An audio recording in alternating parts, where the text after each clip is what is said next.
Hello there, my Live Lovelies. Welcome back to Live Sleep Resin, and on half term at the moment, trying to do a very quick voiceover, and what's the betting I'll get interrupted halfway through, but we'll give it a go. Anyway, got a very special video for you today. This is my kind of mountain landscape pendant thingamy, and here I am showing you how I make the mountain range stroke mountain ranges, terrain, landscape, whatever you want to call it. So here I'm just using some leftover resin from another project that I didn't quite like the colour of, and there's the interruption, so I'll be right back. Now, where was I? Yes. So just hitting it up a bit, and you can also just dump it down on the table heavily a few times to dislodge any bubbles. Now, here's one I made earlier. I have always wanted to say that. So again, leftover resin, a little bit of gold paint, and watch this space for an in-depth comparison of gold paint pens, because they're not created equally. And then you just chuck it back in this mould, and then you can pour more resin in, as I'm about to do, to create a pendant or whatever you want, really. Now, I have let my resin sit for a while, but in hindsight I think I would have let it sit a bit longer even, until it really is quite stringy. So, right, here we go again, just a minute. Now, where was I? Okay, I'm taking a tiny bit on the end here of Resin 8's pastel pink opaque pigments, and mixing up a tiny amount.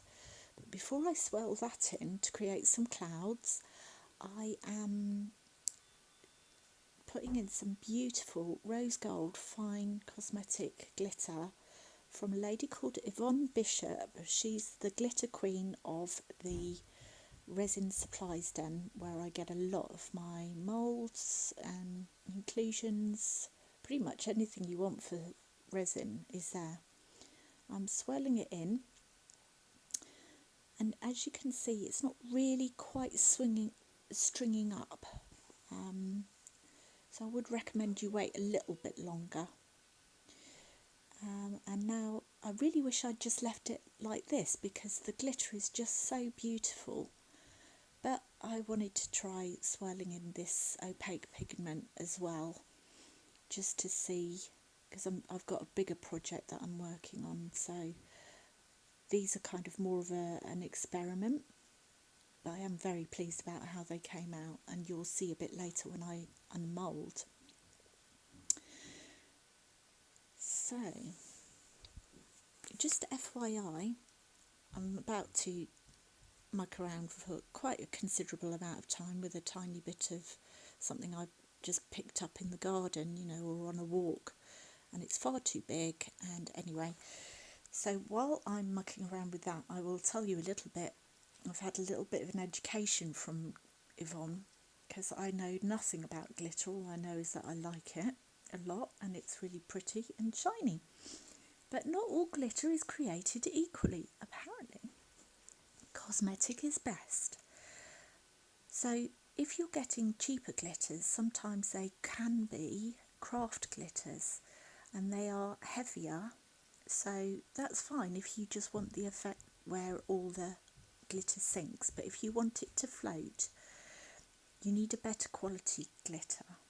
So with cosmetic glitters, they are not going to have any dust or cloud up your work, whereas craft glitters, you do not know what you're getting.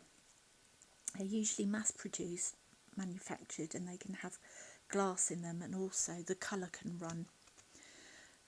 Here I am considering putting something else in there, but I decide not to. So, top tip in a nutshell, how quickly your resin heats up or thickens up will depend on the resin, the work time, the heat of your room, how much you mix up at any one time. So just wait for it to get stringy if you want your glitter to float, is a top tip. Okay, we're going to demold. Bye! So these are the little worldy bits.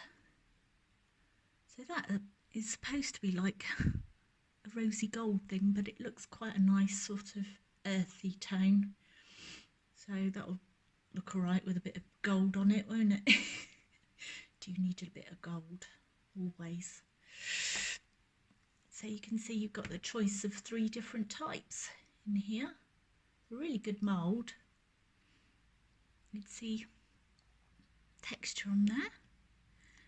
And then this is just a bit of leftover. This is a bit of an experiment, because I thought I'll half fill it and see if I can do a thinner one, which, yeah, that's come out all right, although it probably needs a bit of coating, top coating. And then this is the finished article. I'm quite excited for this.